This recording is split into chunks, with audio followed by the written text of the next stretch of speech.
அண்ணா நகர்லேருந்து விவேக் அப்படிங்கிறவர் கேட்குறார். சைவானுஷ்டானம் பற்றி பேசிக்கொண்டு வருகிறீர்கள்.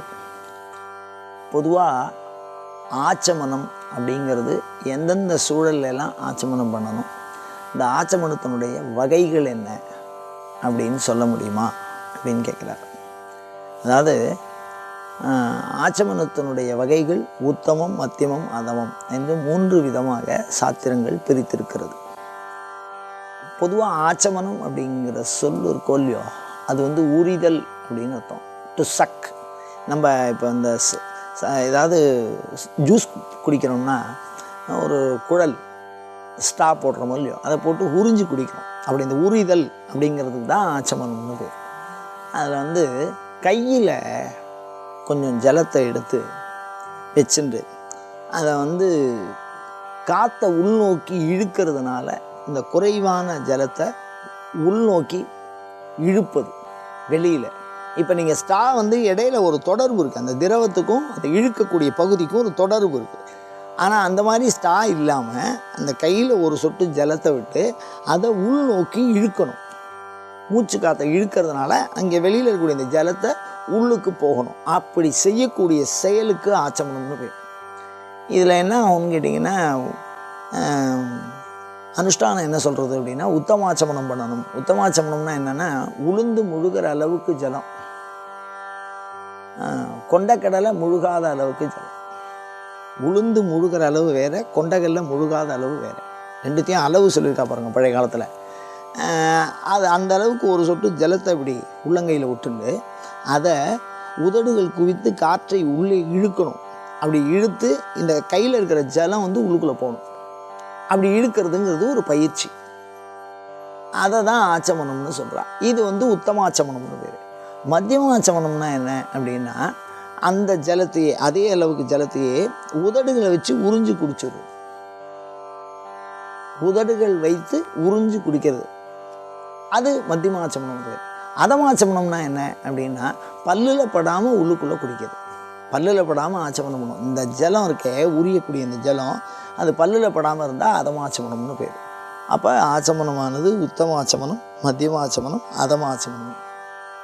அதுக்கப்புறம் பார்த்திங்கன்னா, ஆச்சமனத்துக்குன்னு ஒரு சில மந்திரங்கள் சொல்கிறா. அந்த மந்திரங்கள் வைத்து ஆச்சமனம் அப்படிங்கிறது வகைப்படுத்தப்படுகிறது. இப்போ சந்தியாவந்தனத்தில் ஒரு ஆச்சமனம் சொல்லியிருப்பா. அச்சுதாய நமஹ, ஆனந்தாய நமஹ, கோவிந்தாய நமஹன்னு அதுக்கு மந்திரம். சைவானுஷ்டானத்தில் ஒரு ஆச்சமனம் சொல்லியிருப்பா. ஆத்மதத்துவாய சதா, வித்யாதத்துவாய சதா, சிவதத்துவாய சதான்னு சொல்லி. வேத ஆச்சமனம் ருக்வேதாய சோகா, யஜுர்வேதாய சதா, சாமவேதாய சதான்னு வரும். இது எல்லாத்தையும் விட்டுட்டு ஓம் ஓம்னு சொல்லி சொதாங்கிற வார்த்தையை சொல்லி குடிக்கிறது. அப்போ மந்திரங்கள் மாறுபடுறது. 3 தடவை இந்த மாதிரி செய்யணும்னு சொல்லுவாள். இந்த 3 மந்திரம் அப்படிங்கிறது 3 விதமாக மாறி போயிடும். அப்போ மந்திரங்களை பொறுத்து ஆச்சமனமானது மாறுகிறது. அந்த சொல்லக்கூடிய அந்த இப்போ இந்த உரியிற பொழுது, ஆச்சமனத்தின் போது ஜலத்தை உரியிறோம். அப்படி உரியிற பொழுது மந்திரம் சொல்லணும். அந்த மந்திரத்தை வச்சு ஆச்சமனம் வேறுபடுகிறது. இப்போ அது மாதிரி ஒரு 4 விதமாக ஆச்சமனத்தை பிரிச்சிருக்கா. இதுதான் ஆச்சமனத்தினுடைய வகைன்னு சொல்கிறோம். இதை தவிர்த்து இந்த ஆச்சமனம் எப்போ எல்லாம் பண்ணுறது அப்படின்னு சொன்னால்,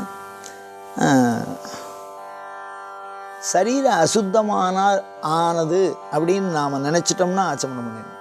இந்த சரீரம் அசுத்தமாக இருக்குது அப்படின்னு. எப்பெல்லாம் அசுத்தமாகும்? இப்போது மலை ஜலம் கழிச்சிட்டு வரோம் அப்படின்னா கொஞ்சம் அசுத்தமாக இருக்குது சரீரம், அப்போ ஆச்சமனம் பண்ணணும்னு சொல்லியிருக்கா. அதுக்கப்புறம் எச்ச வெளியில் தெரிக்கிறது, அப்போ ஆச்சமனம் பண்ணணும்னு சொல்லியிருக்கா. சாப்பிடணும், சாப்பிட்டு முடித்தோன்னா, சாப்பிட்றதுக்கு முன்னாடி சாப்பிட்றதுக்கு பின்னாடி, அது ரெண்டும் ஆச்சமனம் பண்ணணும்னு சொல்லியிருக்கா. ஒரு தீட்டுன்னு சொல்கிற மாதிரியோ, அதாவது பெண்கள் மாதவிடாயாக இருக்கக்கூடிய அவங்கள பார்த்தாலோ இல்லை பேசினாலோ, அந்த இறந்த வீடுகளுக்கு சென்றாலோ, துக்கம் கேட்டுட்டு வந்தாலோ, குழந்தை பிறந்து 10 நாளுக்குள்ளே விருத்திசேஷம் இருக்கிறவாளை பார்த்தாலோ பேசினாலோ, அவளை தீண்டினாலோ இந்த ஆச்சமனத்தை செய்ய சொல்லியிருக்கா. அதுக்கு பேர் விருத்தி ஆச்சமனம்னு பேர். விருத்தி ஆச்சமனம்னு ஒரு ஆச்சமனம், அப்புறம் அனுஷ்டானங்களில் இருக்குது. சந்தியாவந்தனம் பண்ணும்போது ஆச்சமனம் இருக்குது. சைவானுஷ்டானம் பண்ணும்போது ஆச்சமனம் இருக்குது. அந்தந்த சமயம் சார்ந்த சடங்குகளை செய்கிற பொழுது, தேவதைகளுடைய பூஜை ஆரம்பிக்கிற பொழுது, பித்ருகளுடைய ஆராதனை ஆரம்பிக்கிற பொழுதெல்லாம் இந்த ஆச்சமனத்தை பண்ணணும். அப்படிங்கிறது ஆச்சமனம் பண்ணுறதுக்கு உண்டான இடங்கள், சூழல்களை சாத்திரங்கள் விதித்திருக்கிறது. ஆச்சமனம் ஒவ்வொரு செயலுக்கும் ஒரு பேர் கொடுத்துருக்காங்க. அந்த செயல் என்னன்னு வரையறுத்துருக்காங்க.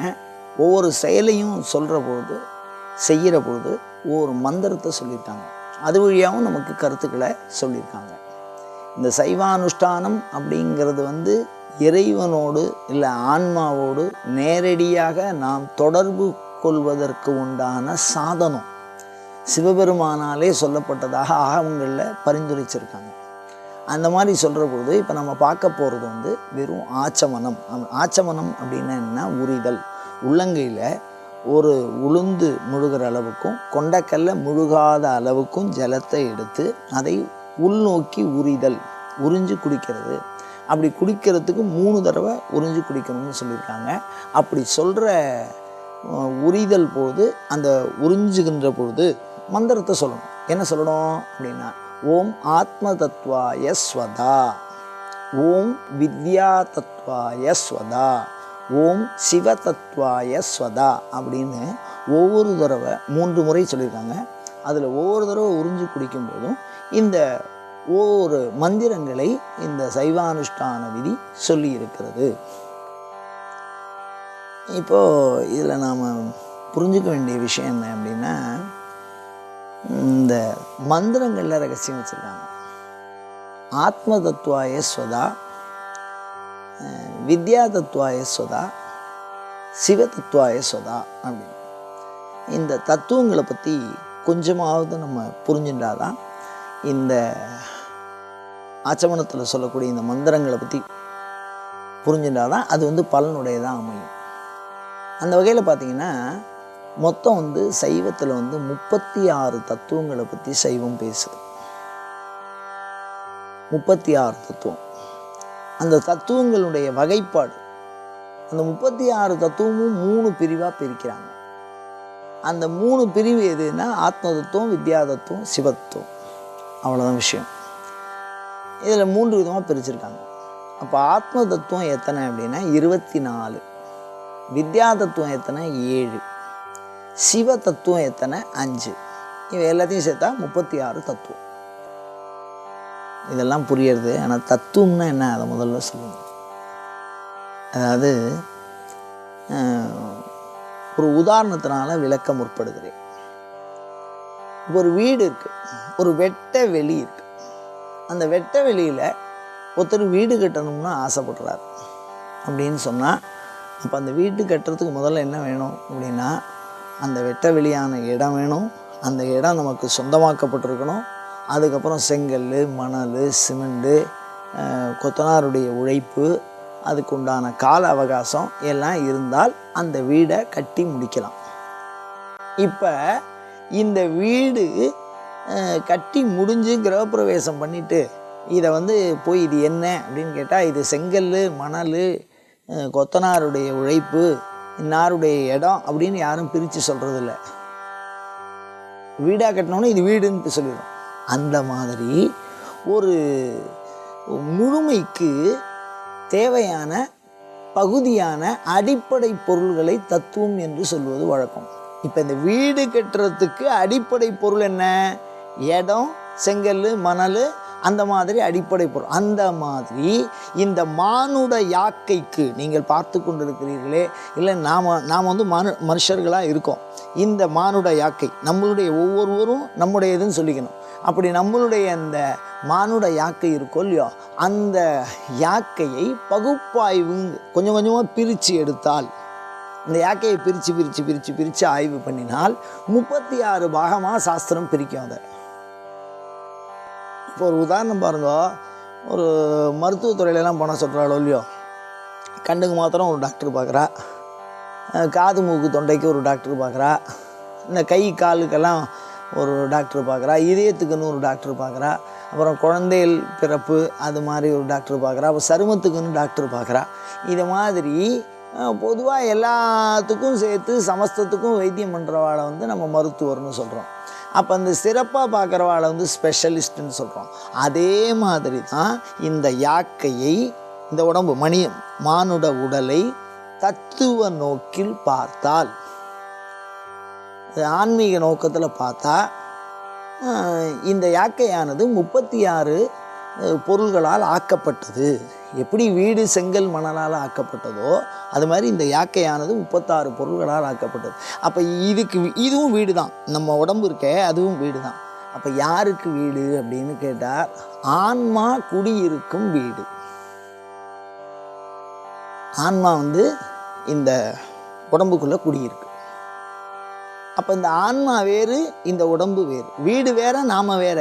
வீட்டுக்குள்ளே நாம் குடியிருக்கலாம், நம்மளுடைய தன்மைகள்லாம் வேற, ஆனால் வீடுங்கிறது வேற. அப்போ ஆன்மாவிற்கு குடியிருக்கக்கூடிய இடமாக சொல்லக்கூடிய இந்த உடலை 36 பிரிவுகளாக மிக அழகாக பிரித்திருக்கிறார்கள் சாத்திரங்கள். அந்த 36ஐயும் பற்றி இந்த தத்துவங்கள் பேசுகிறது. ஆத்ம தத்துவாய ஸ்வதா, ஓம் வித்யா தத்துவாய ஸ்வதா, ஓம் சிவ தத்துவாய ஸ்வதா அப்படிங்கிற மந்திரத்தை சொல்லி, மீண்டும் சொல்கிறேன், உளுந்து முழுகிற அளவுக்கு, கொண்டக்கல்ல முழுகாத அளவுக்கு உள்ள ஜலத்தை உள்ளங்கையில் விட்டு அதை வாயினால் உறிஞ்சு குடித்தலை ஆச்சமனம் என்று சொல்லுகிறார்கள். இதை செய்வதனால் என்ன நன்மை அப்படின்னு ஒரே ஒரு விஷயந்தான் சார். இந்த மூச்சு காத்திருக்கோம் இல்லையோ, நம்ம உடம்பே வந்து பிராணவாயு, பிராணசக்தின்னு நம்ம உடம்புல ஒரு சக்தி இருக்குதுன்னு சொல்கிறான். அந்த சக்தி எதில் இருக்குது அப்படின்னா, தண்ணியிலையும் காற்றுலையும் கலக்கும்போது இருக்குங்கிறா.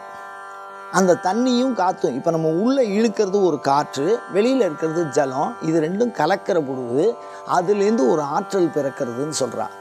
அந்த ஆற்றல் தான் பிராணசக்தின்னு சொல்கிறா. அதை நம்ம உள்நோக்கி இழுத்து உள்ளுக்குள்ளே இழுக்கும்பொழுது நம்மளுடைய உடல் உறுப்புகள்லாம் இயங்கிறது. அப்படி இயங்குகிற பொழுது மிகப்பெரிய ஒரு ஆற்றல், அதாவது வியாதியை எதிர்க்கக்கூடிய ஒரு சக்தியை இந்த ஆச்சமன பயிற்சி உருவாக்குதுன்னு சொல்கிறா.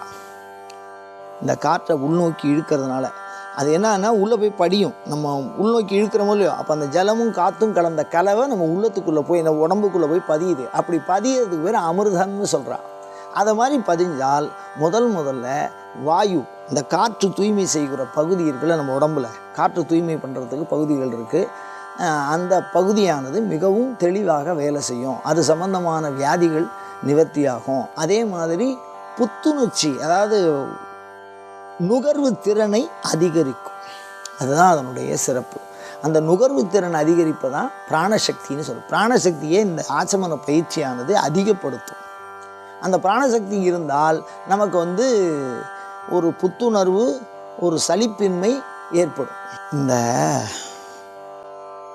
ஆச்சமனம் அப்படின்னு சொன்ன உடனேயே ஒரு சின்ன செவி வழி சம்பவம் தான் ஞாபகத்துக்கு வருது. என்ன அப்படின்னா, இந்த மந்திரம் சொல்லி ஒரு பாடசாலை, இந்த பாடசாலையில் இந்த மாதிரி பயிற்சிகள்லாம் கொடுப்பாங்க. சைவானுஷ்டானம் எப்படி பண்ணுறது, சந்தியாவந்தனம் எப்படி பண்ணுறது. அப்படி ஒரு குருநாதர் இருந்தார். அவர் காசியில் வாழ்ந்ததாக சொல்லப்படுறது, செவி வழி செய்தி. அவர்கிட்ட ஒரு சிஷ்யம் படித்தான், இந்த சைவானுஷ்டானத்தை படித்தான். அப்படி படிக்கும்போது அவர் சொல்லிக் கொடுத்தார், ஆத்ம தத்துவம், வித்யா தத்துவம், சிவ தத்துவம்னா.